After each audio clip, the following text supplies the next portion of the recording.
Welcome back, Little Helpers. Today, we are talking about the political divide, and a lot of people have reached out kind of asking about what do we do when our parent or our friends kind of become like the Fox News dad, like they start really buying into a certain political narrative and it feels different from my values or beliefs. You know, what do we do about this situation? And so we are going to try to not take a political side on this episode. You know, we're not saying that one side is better or worse than the other, or even that they're equally good or bad. We're just talking about what do we do when a loved one has really different political beliefs than us.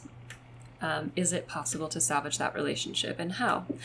And joining us today is Jared Glenn. So he is a writer, historian, and works for a nonprofit that focuses on youth development in poor communities called the All Stars Project. But more than that, he has been my friend and Instagram buddy for a while, and we've just had a lot of conversations about this, and he's typically able to articulate these ideas better than I am, and so I wanted to bring him on to share his wisdom. So, Jared, welcome. Thank you for having me. I appreciate it. So, Jared, can you tell us a little bit about your background and the work you do now? Sure. So my background is I was originally born, raised in Hempstead, Long Island, New York, which anybody that knows much about Long Island, Hempstead is not exactly an area that you want to be when the sun goes down.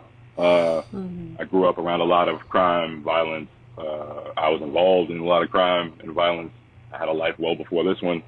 And then I went through a lot of things that eventually led me on the right path toward I wanted to try to provide opportunities for young people that I did not have. And so much of that comes from how it is that they see themselves and their place in the world and whether they even feel like they have one. Yeah. So I dedicated my life after my fighting career was over. I dedicated my life to trying to help young people have opportunities that I wish I had gotten when I was younger. I mean, that sounds incredible. This is now taking me, I'm now like, well, we could do a second podcast on this about how to empower young people. And, you know, what are these factors that you're seeing are the sort of identity factors that you're working with to help them raise their confidence and have new opportunities? I mean, there's a lot of institutions and systems in place that are supposed to make not just black and brown young people, but poor people in general feel like they don't have much of a say, much of a place in the world, that their expectations for themselves should be lower, that the things that they get from the world should be of lesser quality.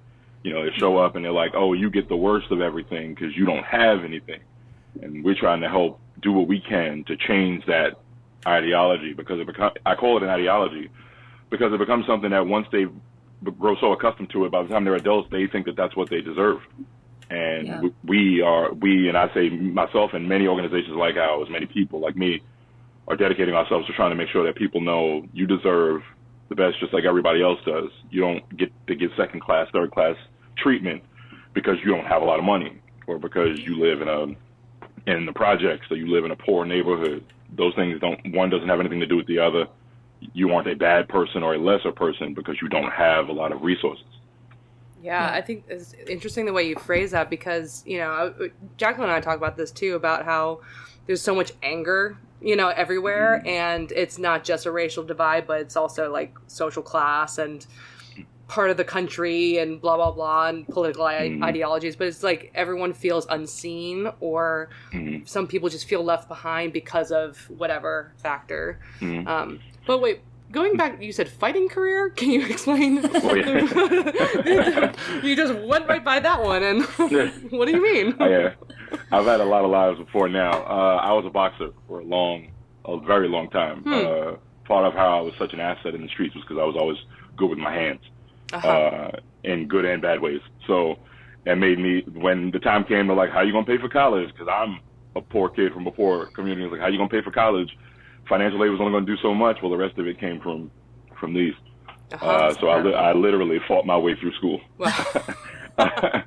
And then through grad school. And then after that, I retired.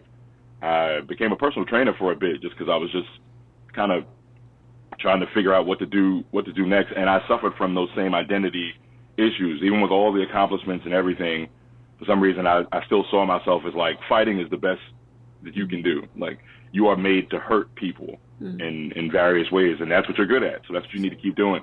I didn't imagine more for myself, and at that point, I was 26 years old with a child. I didn't imagine more for myself either. So it took some work on myself before I could even recognize how I could help anyone else. And thankfully, one of the clients that I had was the CEO of the organization that I work for now. And after a few years of getting to know me, she said, she helped me believe, like, you have a lot more to offer than teaching me how to throw some punches and swing some kettlebells. So she made me an offer I couldn't refuse, so to speak, and I've been working for her ever since.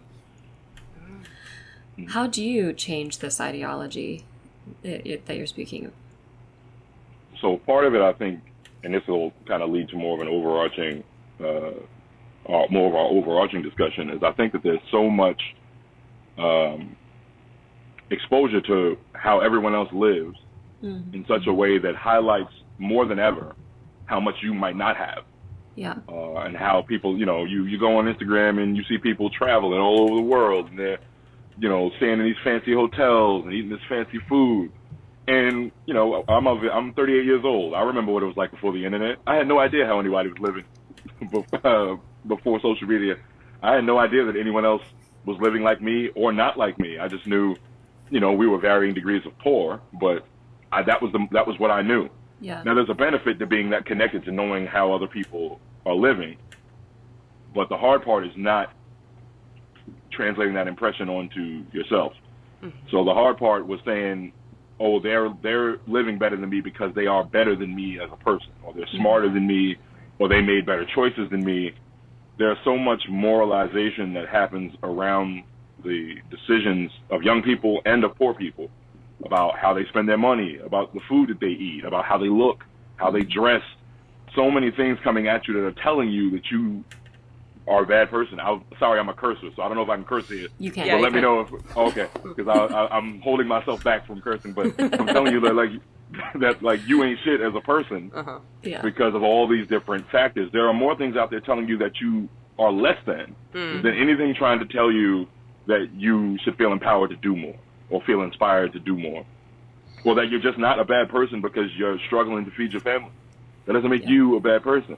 You're in rough circumstances, and there's something to be done to try to help rectify that on many levels, but to people treat it as if they take it as a personal referendum on what quality of human being they are. Yeah. And then hurt people, and those people that think that they ain't shit teach their children that they ain't shit. And that you can, and I've heard this from my own ears of, like, not in my family, but seeing other friends treated this way of, like, listen, you ain't gonna be shit because I ain't shit. All right, and you my seed. So what makes you think you're gonna be any better than me? These are things that young people are actually hearing from their parents, from their loved ones, from people that are from teachers, from people that are supposed to care about them and want the best for them. The problem is the best is relative. For some of them, the best it is to some people, the best you can do is a 9-to-5 blue-collar job for the rest of your life and do whatever it takes to make sure that you got food on the table and a roof over your head. And that's not a bad thing either, to have that be the way that it is that you live. My issue is when you believe that that's the only thing that you are capable of doing, and that good enough is good enough.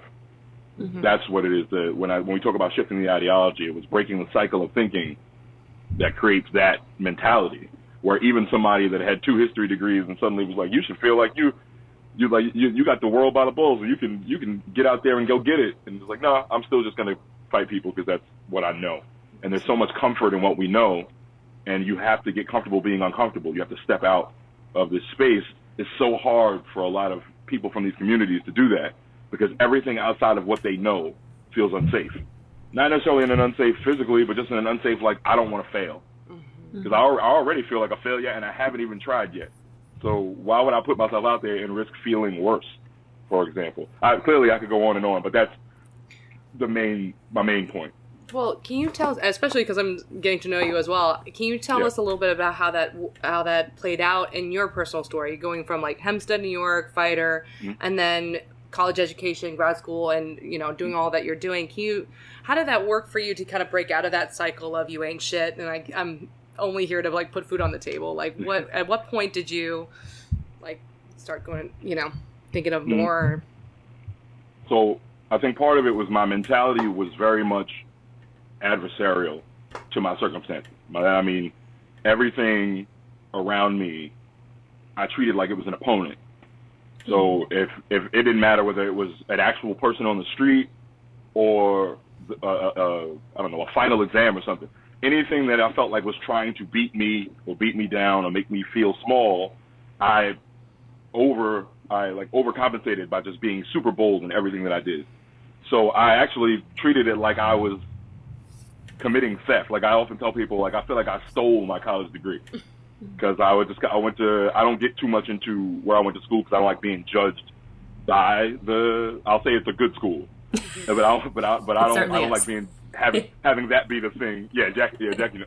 Jacqueline knows. So I don't like it being treated as like, oh, he's credible because he went here. Yeah. I gave something at an institution that they didn't give to me, because I went to a place that was built by slaves that the founders never imagined somebody like me going there. So I had that in mind all the time, where I'm like, not only am I going to do it, I'm going to do it well and laugh in the face of all these people that built this shit and said that I couldn't. So for me, it was very much the same way that I am in a ring, I am that way outside of the ring. So I thought about, what does the world think I can't do? And then I'm going to do that. Every person that I'm inspired by in history thought that same way. So I adapted that frame of mind of like, I'm going to do it just because you tell me that I can't do it or I shouldn't do it or I'm unable to do it. I don't have what it takes. Okay, we'll see. But that was my primary motivator, was to piss a lot of people off. I once had an executive consultant who's a close friend of mine. I actually just went to his wedding a couple days ago. And he once said to me, you can tell the quality of your idea based on who it is that you're going to be pissing off. And you got to make sure you're pissing off the right people. So find out who it is you want to piss off and then work as hard as possible to make sure that the thing you accomplish pisses them off. If they're not pissed off, then you're not doing it right. And I use that in my day-to-day life of like, I got to make sure I'm pissing off the right people. Because if you try to do anything positive or to change the world, you're going to piss off somebody. You can't live in a world where you're trying to please everybody. So I just try to make sure that I'm pissing off the right people. So when people get mad at me or they say things like, I've been shot twice, you're not going to hurt my feelings. Like, your words are not going to do anything to try to stop me. So I was like, if somebody's pissed off, I'm like, wonderful. At least you're paying attention. I want you to feel something. That's cool. I'm not out here to be liked. I stopped worried about being liked a long time ago. Yeah. So how do we go from there to everybody seems to like pissing each other off these days? Yeah. Yeah. There's a greater, and I don't want to I'm going to give a general synopsis of this study because it was a great research study that I read about. It was revolving around soccer teams and fan reactions to their team success versus the failure of the other team. And that they actually had stronger neural responses of joy to the failure of the other team than to the success of their own team. And it was one of those things that you kind of know it innately, but you never saw it broken down in quantifiable data before. Yeah. Where I was like, this makes a lot of sense, and it explains a lot of what it is that I see all the time, especially on social media, that people are looking for opportunities to try to undercut you, to try to pull you down, to try to tell you you're wrong, as Scott Galloway puts it, to try to dunk on people. There's more value in that than even having an idea of your own. Yeah. There isn't a lot of original thought out there where people are just, hey, without knowing how anyone else feels about this, this is what I think. And I ask myself that question a lot. What would you think if you had no way of knowing what anyone else thought about any particular thing? It could be something mundane like a sports debate or politics. So much of what we do is we hear a thing, see a thing, look at the comment section to see what other people are saying about it, and then figure out where I fall on that spectrum, rather than I actually make it the most exposure I have to comment sections is Jacqueline's Instagram stories, because I don't read them. I don't even read my own. I don't even read comments to my own stuff. It's not that people don't have something worth value to say, but it's just, what am I gaining from knowing how other people feel about what I think? Yeah. And in one sense, it does have value, but not in the space of social media. That's not a space where I love hearing the opinions of other people in platforms like this. I love talking to people, But I'm not doing that in an internet comment section because it's disingenuous. I don't know you. I don't even know if you're real. Mm-hmm. And there's such a strong desire to feel things that people haven't even decided to take much agency over what they feel. They just decided they want to feel the strongest version of whatever their instant reaction is. Yeah. But your instant reaction is usually the least trustworthy one you have. That impulse is usually whatever I first feel like saying, I stop. And I'm like, is that what you really want to say? Yeah. Because anger is usually the response you have towards something that's to hide something else, or to try to avoid feeling something else. When usually what you might feel is shame or sadness or ineptitude.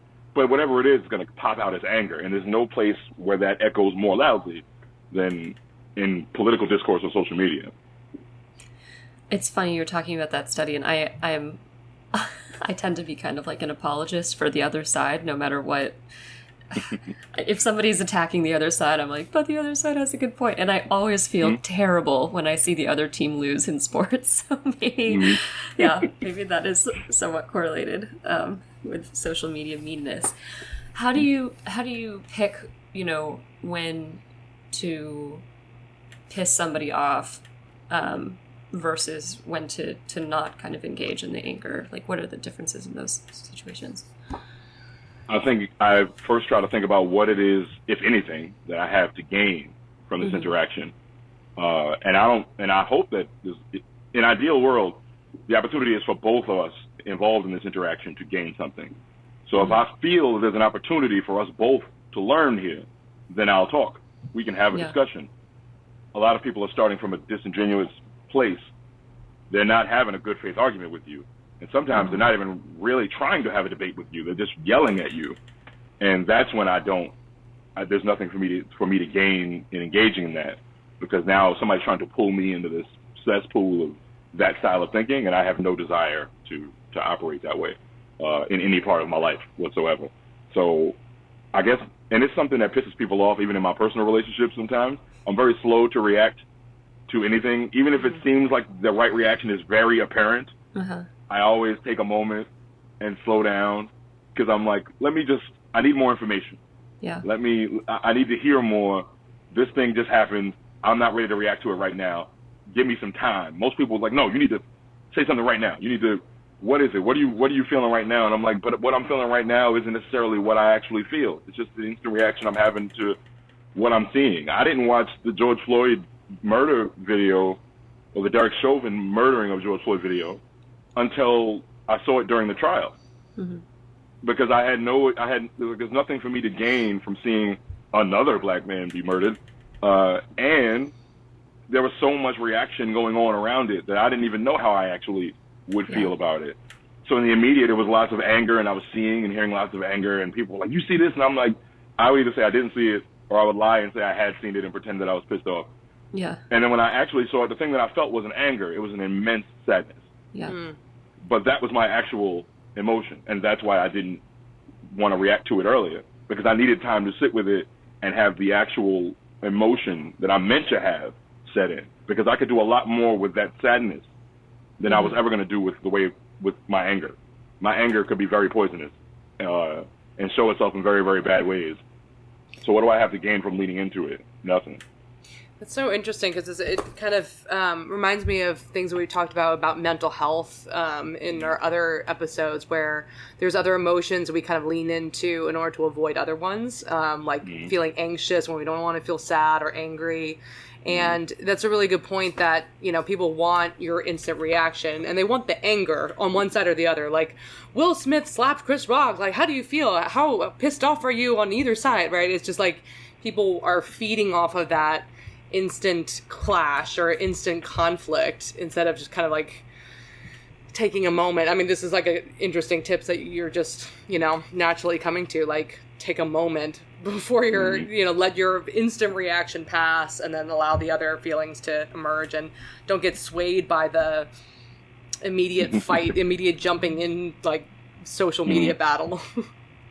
Well, I think there's so much going on now in the realm of, I hope I'm saying this right, because I don't want to offend, because I don't mean to offend. Sometimes I mean to offend someone, so that's not what I'm doing now. But I think we have such an overinflated idea of the value of our own opinion on something. Mm-hmm.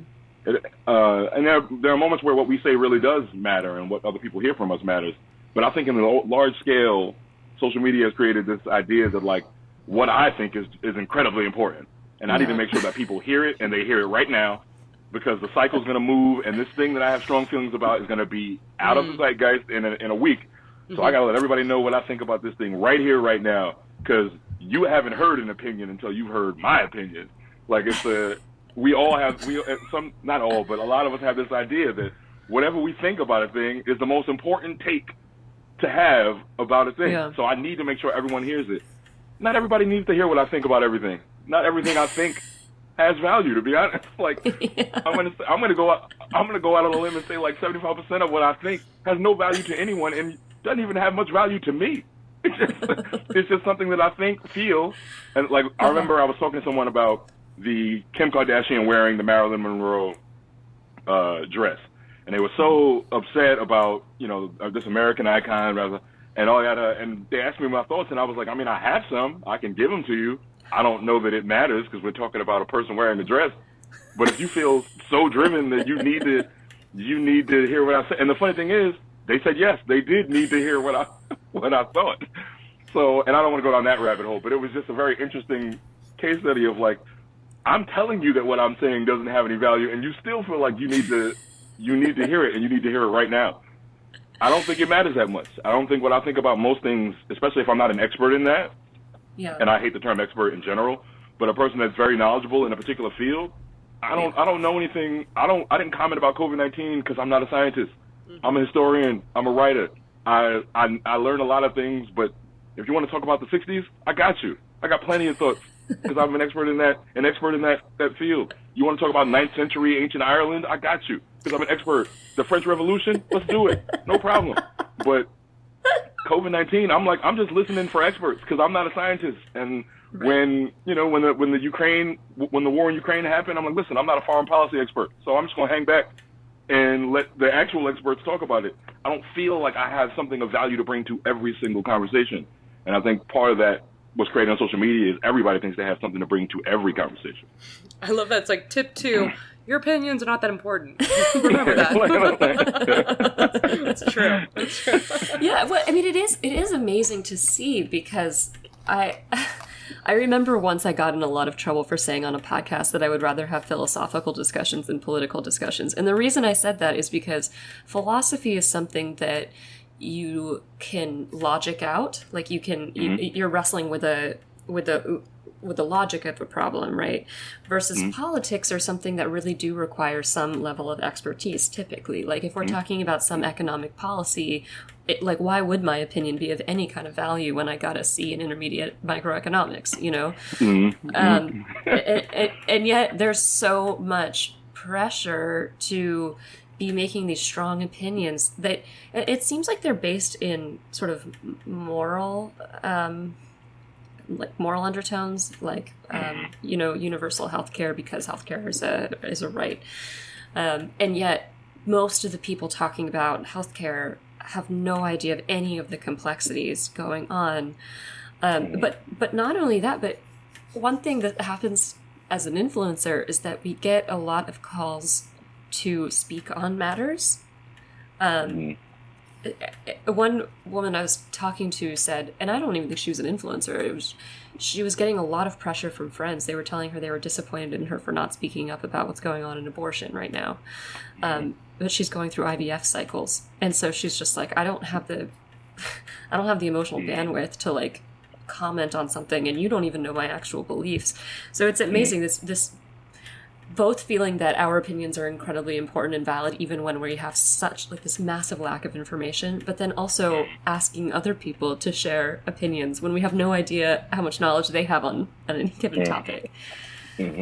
Absolutely. Yeah. And I think you touched on something that reminded me of something that I try to curate my feed to a point where I rarely see things that give me instant pissed off reaction. Yeah. And I don't know if you've seen it because maybe it's made the rounds a lot, but it epitomizes to me what social media activism or opinionating is. I saw a story that someone sent me that said, repost this, and I apologize in advance, it's a trigger warning for anybody. Repost if you're against rape. Uh-huh. I'll see if you skipped it. And my immediate thought is, you think that if I don't repost this thing right here, then now I am not against rape, I am for rape. Like, this is the virtue signaling environment that we've now in. You just it's not even like it was a picture. It was a black screen with this message in it, and it was saying repost if you're against rape. And I'm like, is that the bar now? I need to make, like, you know how I know Jared's against rape? You know how I know? Because he reposted this thing on Instagram. So don't come for him about sexual assault, because he means business. He means business because he reposted it. Like, and then again, like that as a stance, like, what are we even talking about now? That's what is this? It's not even about the thing that it's about anymore. It's just like, I want to just make sure that people know how willing I am to show everything that I think about anything. Yeah. Even if it should be something as open and shut case as being against rape. Like, it's not like you said repost if you support Roe v. Wade. That would have made more sense to me. Like, repost if you're against rape is like, repost if you're against child molestation. Repost if you're against murder. Like, what a way to get more reposts for your Twitter account. Exactly. Like, that's all it was. The chain emails that we used to get about, like, tag 8 friends that you have and they send good luck or blah blah blah. Wow, that's clever. Is it about rape, or is it about getting the traction on having other people's attention on the thing that you said? You don't care about them paying attention to what you said. You just want them paying attention to the thing that you did. So it's not about rape. It's about feeling good. They're like, look at how many people saw this and reposted it. Look at how many people I shamed into reposting this picture, because I have an effect on people. Because in your day-to-day life, you don't really have an effect on much, and people have a hard time with that. What do you think about the realms? Social media is its own. Yeah, it's all about the kind of like attention and those instant reactions. But what about that? Fox News dad, or we could say New York Times dad as well. Like, we want to be even. But yeah, I mean, especially around the Trump elections, and I remember my mother, who, I don't know, just like started to watch more Fox News randomly because it was just like exciting at the time, and she's sitting down and starting to give me all these facts about immigrants and how we need to, and I was like, Mom, you're an immigrant. I don't understand what's happening. But we immediately, what do you do in that face-to-face interaction where someone just like jumps into that fight, and there's like that political divide, and there's like it's just heat there. How do you navigate that? To be honest, I don't know that I do. I'm gonna give my best my best attempt at an answer, because I don't think, sometimes I genuinely don't try to navigate. I don't really spend much time engaging with anyone who only gets their information from one place. I don't care what information is, liberal, conservative. I've been an independent moderate since I was 18. So it's not I'm always, we're in research fields. You can't just trust one. You got to get this from multiple sources before you can say that this is a thing. And even then, like, history and science have high bars for what we're willing to say actually happened, or willing to say is a fact. So I don't expect everybody to live by that standard, but it's like, if you only watch Fox News or you only watch CNN, as opposed to trying to gather information from as many places as possible, then I don't really think that we're going to have a good faith discussion, because at that point we're in the information era. But the problem is, that doesn't mean everybody goes out and gets all the information that's available. That means they get to go out and only get the information that they want. Right. Yeah. And you create your own echo chamber when you like, I'm only going to get this information from these people on these topics about this. I'm like, I read people that I disagree with all the time. I read liberal literature and conservative literature just because I know all facets of the argument. Now, I do want to preface with, people think that you say liberal and conservative and you mean the extremes of either side, right? So you got the extreme liberal that thinks being on time is a tool of white supremacy. That's not what I'm talking about. And then like extreme conservatism is, belligerent racism and bigotry. Like, that's not what I'm talking about. I'm talking about them as actual what they used to be considered as just genuine political ideologies that I like to believe more people are in the middle than are on the fringes. I hope than are on the fringes. But but trying to engage someone is to first not, I would say, is to first not treat them like they are a terrible person, barring the extremes, barring the racism, bigotry. Let me make sure, because people will aggregate the hell out of everything you say. But if they're genuine, if you know them well enough to know that they're like, this is a well-meaning, well-intentioned person that just might have some ideas that are a little problematic or troubling to me that I'm concerned about, don't start off with, hey, you're a shitty person and I'm the one that's going to help you not be shitty. Because like it's like this, and I see it often with the racial issues where it's like, hey, the first step toward having white allies is you need to, or being a white ally is you need to first acknowledge that you ain't shit as a person. solely because of the color of your skin. You are part of a system now that means you ain't shit as a person. Why am I shocked that this person doesn't want to help me now? I've spent all this time telling them that they're a horrible, horrible person. Why am I not shocked that this person is like, well, in that case, you might have just created a racist rather than get somebody on your side. Again, not like I'm not trying to sit down with a KKK member and have that conversation. Or I won't say I wouldn't, but that's not what I'm trying to do. But when you want to reach a person, you first got to reach out to a person, not and that means reach out with an open hand, not with a closed fist. If this is a person in your family or a person that you care about and you love, then lead with that. Lead with the love first, because that's the way you're going to have any chance of them listening to you. I don't even care if it is your father or your mother. If you walk up to them and tell them that they're a horrible person, they're not going to listen to you after that. And to be honest, in most cases, they're well within their rights not to listen to you after that. So I think part of it is the leading with love, which sounds kind of like hippie, whatever, but I believe in it. It's worked for me. I think it does have an effect. And I think also part of it is you got to give people grace to make mistakes along the way. I think there's too much of this idea and pressure being put on people to feel like they got to get it absolutely right away. First thing out, like that means, all right, now you want to be an ally to the black community, for example. All right, well, now you can't ever make a mistake again. You've been this way for 30, 40, 50 years thinking one way. I want you to think another way, but you got to get it right from day one. And the moment that you make a mistake, you're out. You're a lost cause. You're done. And the reason why I personally, Jared, representing no one else but me, think this way is because I don't want to treat anyone a way that I wouldn't want to be treated myself. I don't want to be judged as a bad person because I'm black. So I don't want to judge a person being horrible because they're white. I'd like to get to know you a little bit before I make a judgment about that. Or I'd like to get to know somebody before I even allow them to have enough of an effect on me to feel that strongly about who they are as a person. Most cases, I'm like, people are feeling these intense emotions about people that they don't know anything about beyond the thing that they're reading or the thing that occurred or whatever. I'm like when Will Smith smacked Chris Rock, I didn't come out and be like, oh my God, this is outrageous. I just was like, Will Smith smacked Chris Rock. That's literally the beginning and end of what happened. I didn't aggregate it into a larger thing about black men in America and the Oscars, classism, and like this is the Oscars. Like, would it have been okay if he slapped him in a Popeye's chicken? Like what? I don't want to get involved in all that stuff because then you're taking whatever, and this gets down a different rabbit hole. I think people have made particular struggles their entire identity, and when you make a struggle your entire identity, you're going to try to find a way to make everything you see go through the prism of that identity. So if your main cause célèbre is black issues or race issues, then even something as much as that had no outward racial element to it, you're going to try to find a racial element in it. If it's gender politics, that's going to be, if you make that in your entire identity, that's what you're going to do. You're going to see everything through that lens.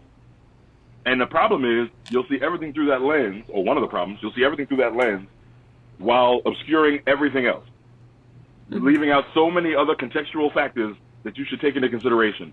Nope, those things don't matter because they don't fit the point I'm trying to make.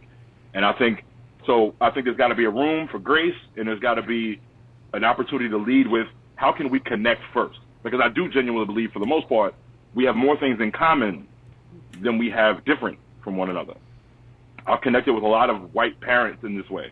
When you become a parent, you instantly have this level of kind of foundational understanding with other parents, whether black, white, Hispanic, whatever. There are some things that are just universal parts of being a parent that we have a language with each other. Like, it's like being in a Babies R Us. Like, you communally talking with each other about all these different things with newborns. It's fun, and you're not even thinking about this person's black, white, whatever. You're just like, we're parents. This is an opportunity for us to connect there first rather than disconnect because we look different than one another. So I try to lead with ways that we can build with one another first, and then allow people the grace to make mistakes, because if you give people the grace to make mistakes, you're going to get more honesty from them. If I don't make you feel bad for what you say, you're going to say more to me, and I'm going to know more about how you feel, and that's going to create more opportunities for growth and change. Yeah, one thing that keeps... I mean, I have so many different thoughts. I feel like we could probably talk about this for many hours, as we already have. Yes, indeed. But one thing that really keeps coming up in social media is this kind of duality of, like, people both want to talk constantly and put out their beliefs and force other people to put out their beliefs, but then they're really, really afraid of hearing something that they don't like. And so, you know, you're talking about, like, well, you have to let people make mistakes because then they'll actually talk more and they'll say more of what they believe. But it feels like people these days don't want to hear what people actually believe. Very, like, fears. And I don't even know if they're genuine fears of being offended half the time. Maybe. But just a real urge to, like, shut people up. I think some of it, you know, I try to stay away from absolute language, but I do think that some of it is a lot of people have more ideas that they're willing to share than ever, and I think we as human beings have never been less equipped to defend those ideologies than we are right now.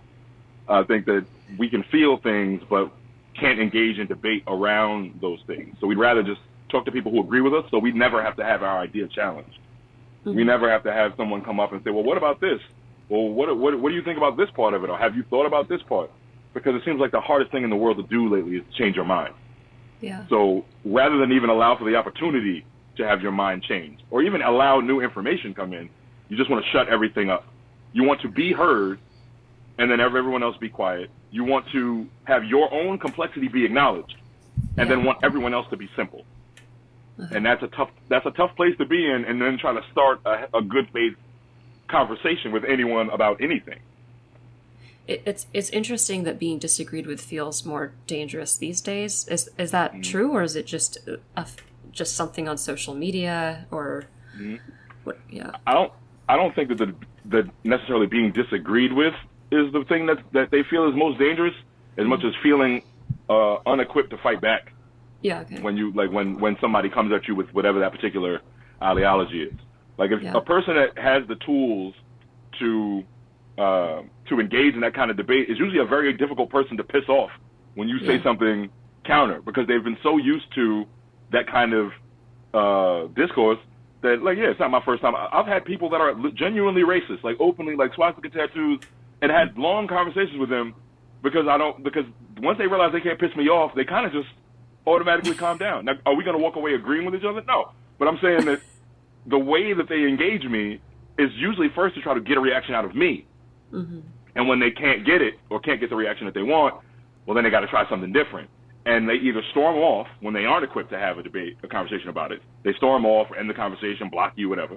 Or they'll sit down and try to listen and try to have a conversation with you. Again, the goal for me is not always to agree with one another. It's to understand each other and be heard. Some people I don't think are worth understanding, but that's beside the point. For the most part, this is the way that I try to engage it. And I think so much of where we are in that being able to choose the information you have, being able to choose how you wield it and mold everything around whatever argument you want to make is, you become less and less equipped to handle anybody saying anything different. Everything becomes triggering now. Everything becomes like an emotional undertaking, rather than it's not just that this person disagrees with you. If the person doesn't think like you, then they are an awful person and they think you're an awful person. It's just this weird logic loop that doesn't make any sense. But that's how I feel about it. It seems like, to sort of summarize the points so far, first of all, it's dispelling this notion of you ain't shit, because then if you can actually come from a place of confidence, and also have a multifaceted identity, one that is not purely based in a kind of trauma or, I mean, any kind of like identity that isn't as complex as a person, then you're just going to kind of be speaking from a very, very like biased and sometimes like emotional place. So bolstering confidence, bolstering complexity of individuality, and then also realizing that you're probably lacking an immense amount of information to form the strong opinions that are so tempting to form. When you encounter somebody with disagreement, to also lean into their complexity and confidence and believe that they are a person that is valuable and worthy of discussion and respect. You've also talked about really slowing down your reactions, which is just, I mean, it's like step one in therapy, right? Like we want to get people to not have knee-jerk reactions, because that is not giving them space to act from a place of value. And it's interesting. I was listening to a shame researcher, and she was talking about how, when we shame each other, we have to think about the function of that. And oftentimes the function is to get people to conform. And that has a very functional purpose. You're going to shame the child molester because you want them to conform to a culture where we treat children as sacred and vulnerable and innocent, But when it comes to this, when, the left shames the right or the right shames the left, you're working with people who have different value systems. And so you're not really going to get them to conform. It doesn't make a whole lot of sense. Because you're starting from a place of just fundamental disagreements about what conformity would look like. And so you wind up basically flinging poo at each other.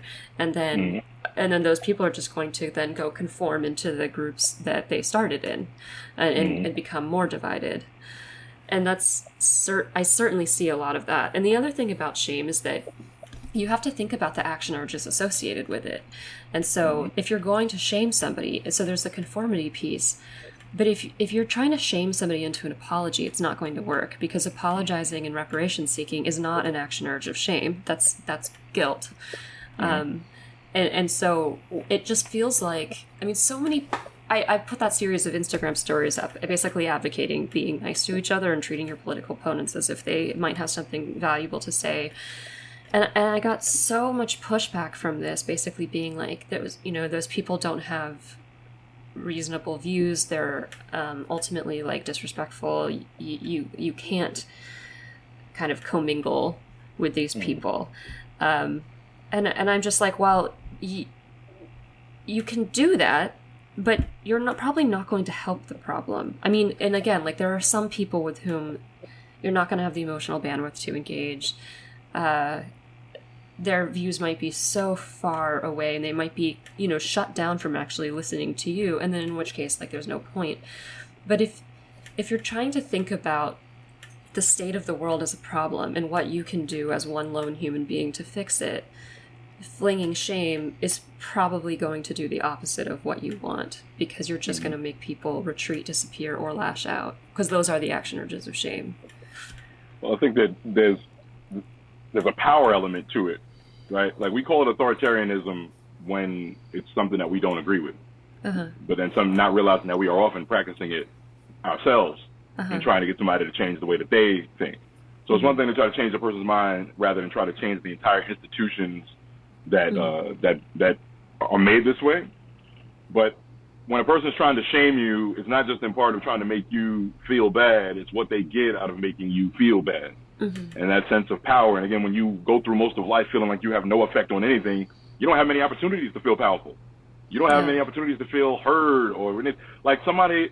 Sometimes I'll be honest, because when I was looking through your Instagram stories, Jacqueline, sometimes I think some of these responses you're getting aren't even from people that might feel that way. They just want you to acknowledge them.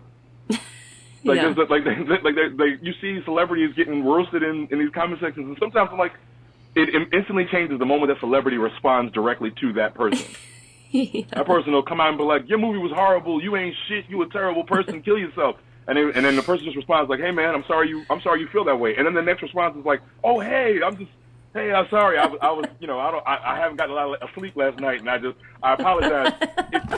Because they put it out there, they weren't expecting to get a response from The Rock, and then The Rock comes back and is like, hey, man, what's up?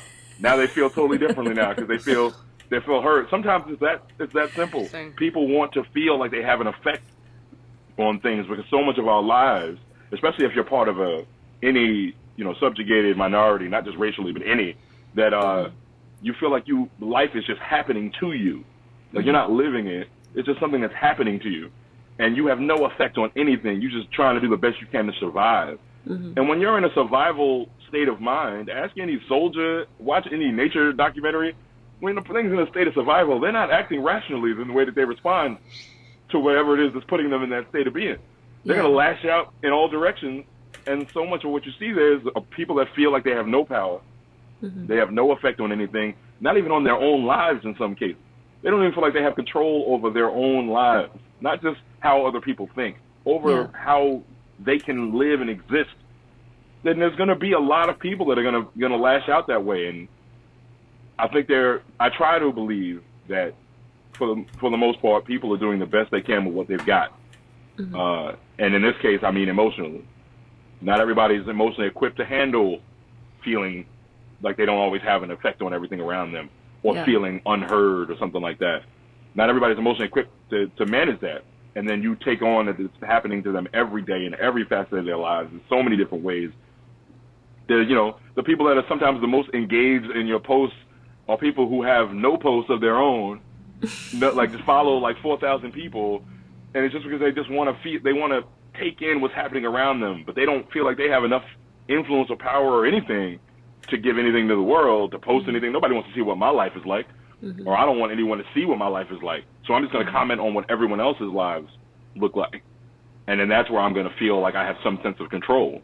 Because the main area that they have control is over the post button. It's over the comment that they can make. That's sometimes the extent of control that they have. I mean, I love that you're shining some like compassion on the lack of power that people feel and why that might drive snapping or the cancel culture or whatever, because I think there's a lot of people who probably didn't realize how little power they had. Like, even just take the abortion situation, like a lot of women, like abortion, pregnancy, all these birth control, all these things are just like things that happen to us that we're, that this is a big deal. And then some people are making decisions about it. Right. So it's like how people try to reclaim that power by yelling or by like making that comment or having that like anger reaction, which it is just sad, and it is like something that a lot of people are feeling. All the people who are, as you were describing, heard all their lives like you ain't shit. They're like, wait a minute, maybe I am, and maybe I have something to say, and maybe I can say something to The Rock on social media. So, yeah. And then it's a matter of, all right, it's wonderful. Now you finally feel empowered to have something to say. Right. Make sure you're saying what you actually want to say. That's a good point. Like, if you just walk up to a random person and hand them a microphone and tell them to talk for 5 minutes, most people don't know if they're like even given freedom to just say whatever the hell they want, have no idea what they want to say. But people listening to our podcast are very well aware that might be the case for us too. No, I'm just kidding. But it's a very real thing where like people are usually reacting to things, but very very rarely creating on their own. It's a lot easier to criticize something than to create something. So I get, as a writer, as a content creator, I get it. Like nobody knows, or not as many people know what it's like to write and what the process is to create something, but they're all going to tell you if they think you're shitty at it. Like they don't know how to do it. Like they don't know how to do it, but I was like, there's so many of them that don't know how to do the thing. Like the number of people that have never acted a day in their life and then tell somebody that they're a bad actor. Or I'm like, well, I mean, I'll trust an actor's opinion on whether somebody's a good actor or not. Because the layperson, I know how to watch movies. I know how to write movies. I'm not an actor. I know a lot about acting, but I'm not going to go around telling people like, oh my God, just a broad brush, like this person's terrible at this thing that I have no idea. It's like, hey, you're a terrible biochemist. I don't know shit about biochemistry. How the hell do I know? How the hell do I know if you're shitty at it or not? There are some things where it's more obvious, but for the most part, it's just people are more inclined to tell you when they think you're doing terribly than when they think you're doing something well. You're not going to hear like the people that really enjoy a story I've written, they usually aren't the people that are going to reach out to me and let me know that they've enjoyed the story that I've written. The people that I'm going to hear from are people that think it's terrible. You know, it's who's the person that's more likely to go on Yelp after a restaurant experience and comment? The person who had a bad experience. Right. I regret now that I haven't spent more time on Yelp hyping up these places that I've had wonderful dining experiences, because all you see on there are just these terrible one-off experiences. And I'm like, those are the people that are more likely to want to yell and shout. People that had a good experience, just like, man, that's a great restaurant. I'm just going to tell my close friends. I'm not going to tell the entire internet. But if I had a bad experience, I think I need to tell people that I don't even know, that don't know me, that I had a bad experience at this restaurant. So I think it's just, again, so many elements of power dynamics from people that have no power, that when you finally, if they finally start feeling, to your point, if they finally start feeling like they have even an ounce of power, they're not going to wield that sword lightly. They're going to start swinging that baby indiscriminately in all directions, and you won't really have much control over who gets hit by it. Mm-hmm. Mm-hmm. So I got, and I had a discussion with a black woman on Instagram who, you know, was basically saying, like, you know, you're telling me that I have to be compassionate to or listen to people who don't even believe that I am kind of like true, like I am as worthy because I'm black. And, you know, I tried to say basically like, well, you know, I don't know if that makes up the majority of Republicans. She's like, well, anybody who voted for Trump was willing to kind of put their interests first before, you know, making people like me feel like they deserve to live as well as they do and be as valuable. And so what would you say to that? I absolutely see where she's coming from.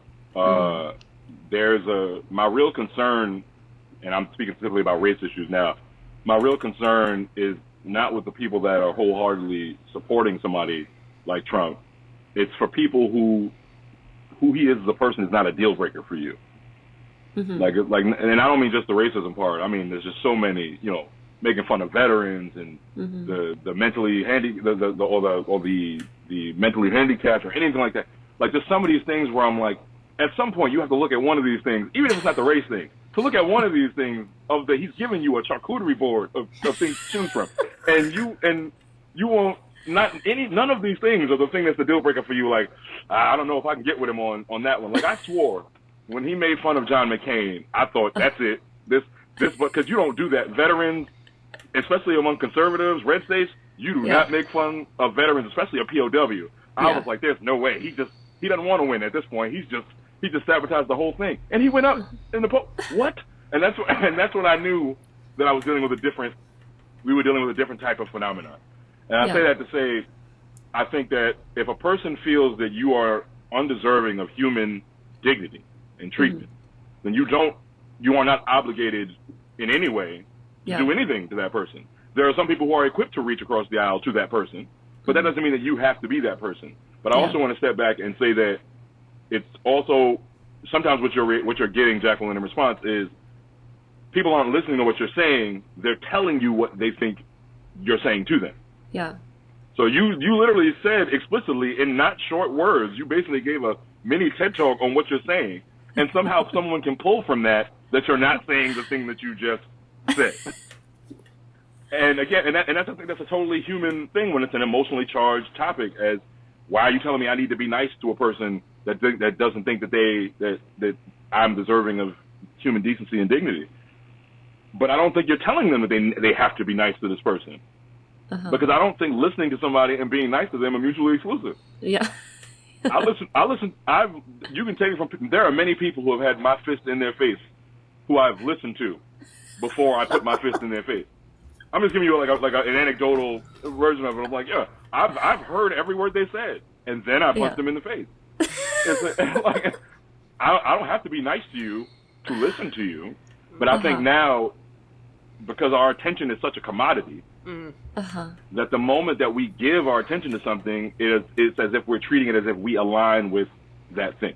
So the moment that, like, somebody can listen to me saying now, I can listen to a person who disagrees with me, and they'll be saying like, oh man, this dude likes Kiki and was racist. I didn't say anything remotely close to that. But that's how some people want to take it, because they're seeing it through the lens of whatever struggle that they most want to identify with. I don't find myself being identified by any particular struggle, because I think that allows that means that I've let people in power decide how I see myself. And I won't let anybody do that to me. So I think that there's so much of like, and again, that goes back to that power dynamic of like, you started a conversation, you started a dialogue. I'm going to move the goalposts of this dialogue so that I can put it in a space where I feel more comfortable having it. Because I'm not comfortable listening to you. So I'm going to just determine what you're trying to say and then have you listen to me in response. Whereas what would have been a more growthful opportunity there would have been to say, are you trying to tell me that I should listen to this person that thinks that I'm not deserving of human decency and dignity? They didn't ask you a question. Yeah. They gave you a statement about what it was that you were, about what they felt. And often leading with a question can get you way farther, because then they might have actually heard. They'd have given you an opportunity to say what you're trying to say. And I know that because you told me what you were actually trying to say. And you told me because I asked, because I listened to you. So you could actually gain way more information by asking questions. That doesn't mean you agree with somebody. Right. We call it performing curiosity in my organization. Performing curiosity doesn't mean you agree. It just means I want to learn more about what it is that you're saying before I give a response, rather than assume that I have all the information necessary to lay all of my opinions on you. And that's before we even get to the fact that, like, people responding to you as if you're talking to them personally when you're just laying out an idea to the ether of thousands of people, and they respond to you as if you have personally wronged them. Like you've come into their home and kicked them in the balls or slapped them in the face to make something that's not gender neutral, a gender specific idea. You've come into my home and slapped me in the face with this Instagram story thing. I don't feel anything. I understand where she's coming from and think that there's an opportunity to go about it in a way that could be more building with another person. Because I assume they're not following you because they think you're a racist, awful person. But maybe they are. The internet is a weird place. maybe they are following you and think that, but at the same time, that person that doesn't agree with you wanted to engage with you in some way. So that's a start. To me, that's a start. The person wanted to engage with you. Now, they might not have gone about it in the best way to create a great dialogue, but that's an opportunity for you to say, all right, well, and you did. Well, hey, I'm trying to gain a better understanding of where you're coming from. Somebody's got to bring grace to the table. And if neither side does, we're not going to change anything. So I think there's something to build with there, in that there's an opportunity there in that kind of response that you're getting from someone, because they are being honest with you about how it is that they feel. Yeah. But I don't think that it's great to start off by trying to tell someone else what they think in totality and then try to build a conversation there. I'm like, hey, Jacqueline, Kibby, you both hate black people. All right, now let's start the conversation. That's not like we can't go there. That's not what, because you didn't say that. But somewhere along the road of this conversation, I've decided that that's what you're saying to me. It doesn't have to be based in reality. It doesn't have to be based in fact or rational, logical thinking. But that's what if I decide that's what you're saying to me, and people do that all the time. And like, I think LeBron James is a great basketball player. Are you saying that Michael Jordan is not the best player of all time? I didn't even remotely say. I didn't even bring up Michael Jordan or the greatest player. Well, even if you were that's what people do. And then you shifted the power dynamic right away. Where if let's say you said that, I'm just in a defense mode. I just have to be no, that's not true. And there's that I can't even express myself at that point. Yeah. And that's the power. That's that power shift again. It's like, well, now I control this conversation. And then ultimately, a lot of times, whether they know it or not, that's all they really wanted to do. They want to control this conversation. Yeah. Yeah. Do you have... So I remember we were talking about this on Instagram, and you said, one thing that I try to do is call out racism when I see it. Do you have ideas of, like, the most effective way to do that? Okay, so I'm not telling you anything you don't already know. This is a dynamic question. So you're going to have many dynamics to my answer. First of all, it depends. Because I think when we're talking about Fox News Dad is one conversation. This is a person that I imagine you love and care about and means a lot to you that has a problematic ideology versus somebody that you don't know, that's a stranger on the street that's harassing you or something like that. So I don't want to make it seem like that what I'm saying is a broad brush. But first off, the best thing that people can do, and I don't think it's just on white people because there are a lot more people that are racist than just white people. what you can do, first of all, is do it even when no one can see you. I think there's so much performative activism going on that, like, the number of people that have made a judgment about, like, I've heard white people make judgments about other white people based around they don't have black friends. So how much of a, you know, and again, the black friend thing has always been an interesting thing of, like, do I want to be the black friend that makes this person the not racist person? Like, do I want to be that friend? Like, what happens when to the black person that is their friend that realizes, like, oh, I'm the clout friend, I'm the performative friend. Like, I'm essentially an affirmative action friendship. I'm here to try to check off the box so that this person can be seen. It's like, I'm going to post a selfie with you on my Instagram. Hey, look, a black person. Like, no more white guilt. That's exactly. I'm all good. Like, it's like, hey, everything's all good. Nothing to see here. I've got black people in my Instagram feed. Nothing to, like, there's a black person on the show, so crisis averted. Like, but so I think it's more about. Thank you, Jared. So it's more about the rooms that you're in where we aren't present. Where people, to that point of being able to be more honest, when people are giving you that unfiltered, you know, version of, like, how they really feel, and when there's no other people of color in the room to feel bad, what do you say now? Do you call that person out, or do you just internalize and say, damn, that was fucked up, but this would be awkward if I called that person a racist right now? You know, like that kind of thing. Or dig deeper. When I talk about a person that you care about, I tried to give some grace to a lot of white people during 2020 when the racial uprisings were happening, because I had to, at a certain point, I recognized that there are a lot of white people learning a lot about people that they've known their entire life that they did not know before. And this is going to be jarring for you. It's like Invasion of the Body Snatchers. Like, there are people walking among you that have been racist this entire time. And you didn't know that until these uprisings were happening. Now, some people don't want to believe that you didn't know that all along. And some people probably tried to pretend it wasn't there, but it was there. And now it's more readily apparent. But there are some people who genuinely are finding out for the first time, not that racism exists, that racism is very present in their family or with their loved one, with people they've married. They didn't realize they felt this way about minorities, that kind of thing. That's going to be a jarring experience for a person. So I try to slow myself down and say, hey, lead with a question. So if a person says something that is problematic, not flat out like calling somebody the N-word to their face, like that's flat out racist. There's nothing to interpret. There's nothing to interpret there. But when somebody says something about, like, you know, these, I don't know, pick any mundane, casual thing that's racist, but people will just say it in places where they feel safe to say it. And then ask more questions about what it is, like, well, do you know this? Or are you familiar with this particular point or this fact? And if they aren't responsive to you asking questions and performing curiosity, well, then they don't want to have their mind changed and want to be open to any new ideas anyway. And it's unfortunate if that person is a loved one of yours. But the best thing you can do is call it out when no one else is around to judge you for calling it out. When there's no one there to pat you on the back, what are you going to do? When there's no one there to hype you up and say, oh, man, Jacqueline and Kimmy were on it. Look at them, real allies. When there's no one there to turn it into a hashtag, are you still going to move with that same energy? Are you still going to move with that same energy when there's not a black person in the room that's going to look at you funny if you don't say something?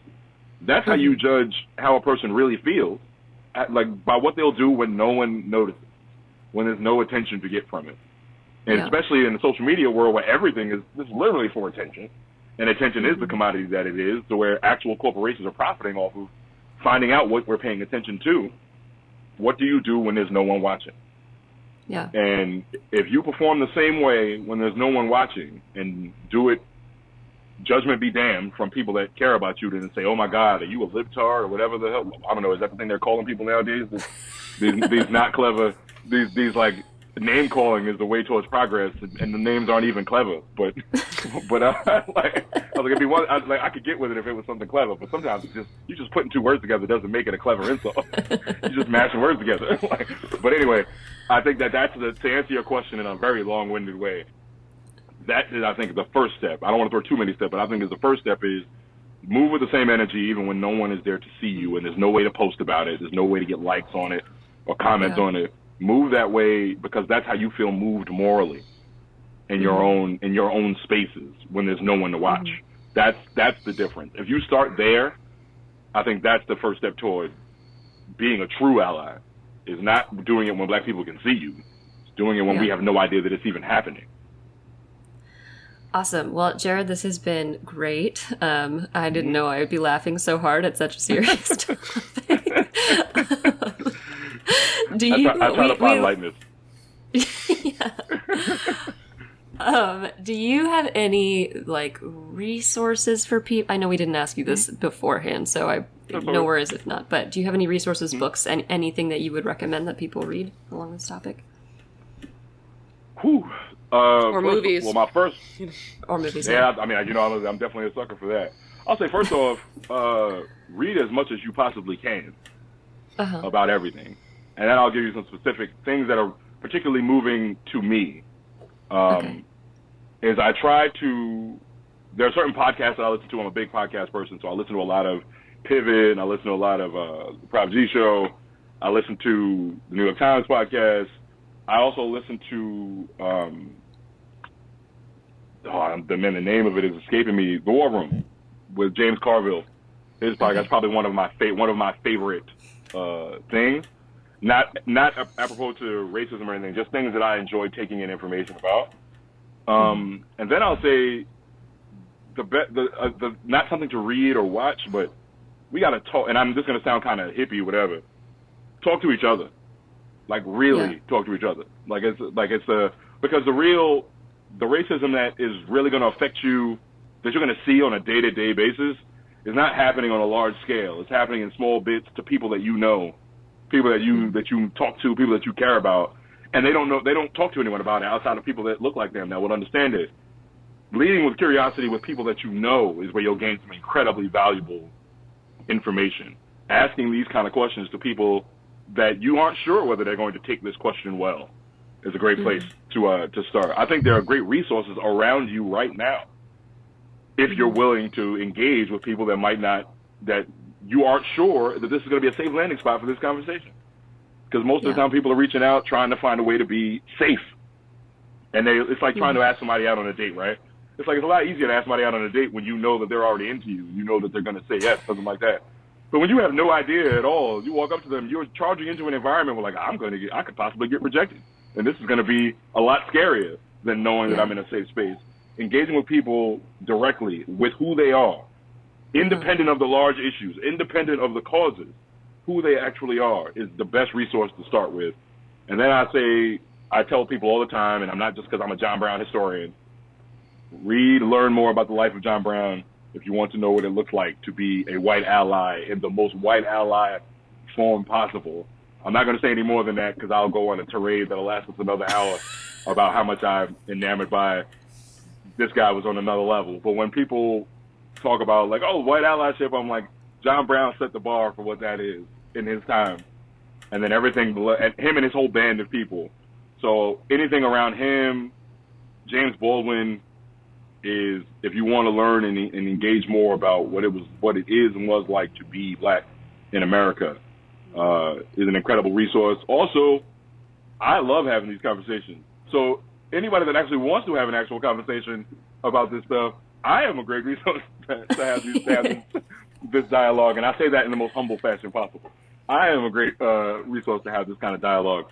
But I think it's really about getting out there, getting the most information possible from the most places possible, because we are not a monolith. And by we, I don't just mean black people. I mean any group you want to start with are not a monolith. So we got to figure out how all the different facets to how people think and how people feel, and then still make that not a referendum on the entire group. Like what I'm saying now is not the statement for all black people. I'm not the emperor of black people. I am just one black person. I talk to more. Ask them the same questions. If you're like, oh, well, Jared thinks it didn't really sit right with me. I don't know how I feel about that. That's cool. Ask the black person you do know how they feel about it. They might very well feel, it's more likely that they feel differently than me than them feeling the same as me. So I think those are various. I'm trying not to dance around your question, because I think that the resources are abound in this era of information. So it's really about choosing to find more than what you see every day. Amazing. Well, thank you, Emperor of Black People, for coming on. What? What's going on? But also, if how can people find your work, or if they do want to, use you as a resource and have these conversations, where can they reach you or find you?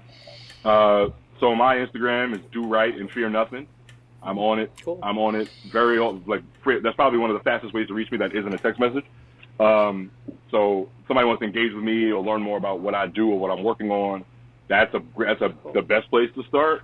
And then learning more about supporting the kind of work that I do, and not just with the All Stars Project, but I mean work about helping repair the damage done by so many institutions on our poor and underserved communities. And I mean that regardless of color. I mean poor people in general. This is we often veil things in racism because we have a harder time talking about classism, believe it or not, in my opinion. That it's a lot easier to talk about what I am than how much money I make. Or like that kind of thing. We walk up to anybody on the street, you can get a person to tell you what race they are. Or like they're comfortable talking about this, the identity politic of it. But if you ask somebody, like, hey, well, how much money do you make? Oh, wait a minute. Whether they make a lot of money, a little bit of money, everybody gets uncomfortable. Everybody gets uncomfortable about that question. So I think that my work, the All Stars Project, allstars.org, is a great way to try to help on the ground. We're all totally privately funded. Nothing I've said here is the opinions, the representation of the organization. It's me speaking purely as myself. But if you want to learn more, allstars.org is a great place to start to learn more about the work that we're doing to try to help young people all over the country. Now that we've been in the pandemic, we are in New York, New Jersey, Dallas, Chicago, and the San Francisco Bay Area. But since the pandemic, we've managed to reach people all across the country. So that's a great place to start to learn more about ways that you can help young people expand their horizons, expand the way that they see themselves and the role that they could have in this world. Allstars.org is a great place to start. Awesome. Yeah, I was thinking how useful it would be in rural communities too. Like I grew up in West Virginia, and I think it's just the same. It's the same principle. But anyway, thanks again for coming on, and we will see all of you next week. Okay, little helpers. So we just had Jared on. I thought it was an awesome conversation. It was also incredibly complex. So I wanted to quickly summarize some of his points. Kind of did this in the middle of the episode, but wanted to make sure that we could kind of condense all of this. So I think the first thing he's really talking about is not buying into this trap of tearing everybody down, but really trying to build confidence. And that starts with yourself. So, not falling for this belief that you don't matter, but to really kind of approach other people as you would like to be approached. And from the perspective of, you have value. And then kind of asking questions instead of making statements about what the other person believes. I think when I talked about this on Instagram, people felt that listening to the other person meant having compassion for. And I do mean that to a degree. But even if this is somebody that you feel like you're going to just hopelessly disagree with, this is a clear opponent, I still think, and I think Jared was reflecting that listening is always going to be more effective because then you actually understand the truth of what they're saying. You're really getting a handle on their beliefs, not just the kind of assumed beliefs about their overall ideology. Also, remembering that your first emotional reaction may not be that well informed, or you might not kind of understand the full scope of your reaction. So slow yourself down. And this is applicable not just in political discussions, but everywhere. I really come at this topic as a therapist, and I don't have the option of judging or insulting my clients, and I don't have the option of picking my clients based on their political beliefs. And so, I know as a therapist, the best way to help them is to really help them understand themselves more and understand their emotional reactions more. And actually, sometimes their beliefs might be kind of knee-jerk responses to something else. And we always tell everybody, slow down, really kind of consider what your emotions are telling you and whether they are in line with what's going to be effective and what's going to be valuable. Also, approaching conversations with love and respect. especially with family members. I mean, we are kind of thinking of this episode as both online interaction, but I think more importantly with the people in our lives that we really love, but who might disagree with us or who might be consuming media that's very different from us. And so if we can start that conversation with love instead of telling them who they are, making them or leading with shame, then that's going to be more effective. I think along with that is remembering that you probably have more commonalities with this person than differences. And those commonalities can be incredibly powerful and can kind of keep you grounded in this debate. It can also allow that person to feel like, okay, I don't have to protect myself and defend my beliefs so much. I can actually open myself up to your points, and we can have a less kind of contentious, no, my side conversation, because that typically doesn't really go anywhere.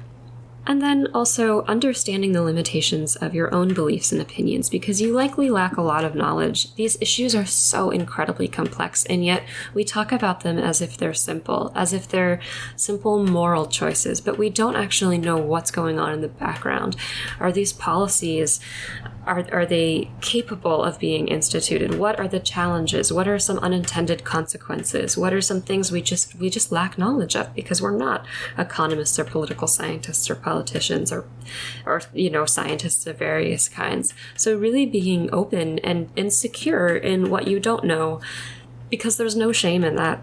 We can't know everything. And if you can actually have confidence about what you don't know and be able to say, yeah, I don't really know about that. Can you teach me? Or can you give me your perspective and maybe I'll read others? Or, yeah, I really don't know, so I don't think that I'm a fruitful person to have this conversation with.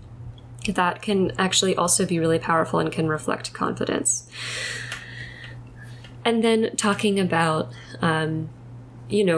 instances of potential racism or actual racism, knowing that you don't have to be the person with the emotional bandwidth to reach across and listen to that other person. It's okay if that's not you.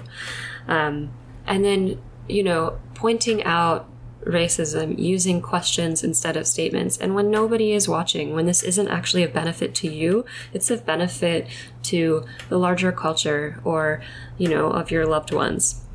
And not just kind of for your own attention or a slap on the back. So I hope that was a decent summary of Jared's points, obviously with much less humor and potentially less articulation. But I hope you all enjoyed him as a guest. I just think he's a fabulous person who has lived an incredibly interesting life and is so willing to explore hard topics with both confidence and humility. So if you would like to speak more to Jared or follow his work, his Instagram is do right and fear nothing. But just so you know, there are periods between each word. And then again, the nonprofit he works for is www.allstars.org. So we will see you all next week. By accessing this podcast, I acknowledge that the hosts of this podcast make no warranty, guarantee, or representation as to the accuracy or sufficiency of the information featured in this podcast. The information, opinions, and recommendations presented in this podcast are for general information only, and any reliance on the information provided in this podcast is done at your own risk. This podcast and any and all content or services available on or through this podcast are provided for general, non-commercial informational purposes only and do not constitute the practice of medical or any other professional judgment, advice, diagnosis, or treatment, and should not be considered or used as a substitute for the independent professional judgment, advice, diagnosis, or treatment of a duly licensed and qualified healthcare provider. In case of a medical emergency, you should immediately call 911. The hosts do not endorse, approve, recommend, or certify any information, product, process, service, or organization presented or mentioned in this podcast, and information from this podcast should not be referenced in any way to imply such approval.